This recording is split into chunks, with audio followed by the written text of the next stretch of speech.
welcome to my English video lessons. Today I'm going to share with you a trick to improve your listening skills.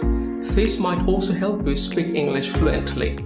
Now, what happens all the time in English? When a word ends in a t and the next word begins with a ya sound, like yo or yos, then the two sounds come together and change to ch.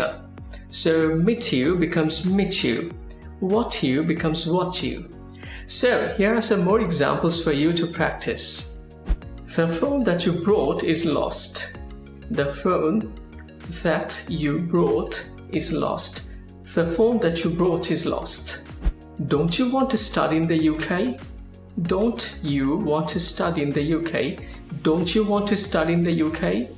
Please write your full name. Please write your full name. Please write your full name. I bet your sister doesn't like it. I bet your sister doesn't like it. I bet your sister doesn't like it. Can I get you anything? Can I get you anything? Can I get you anything?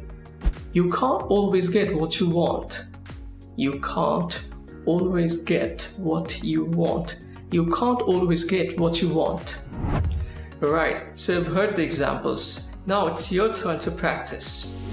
That's it for today, and I'll see you soon. Happy learning!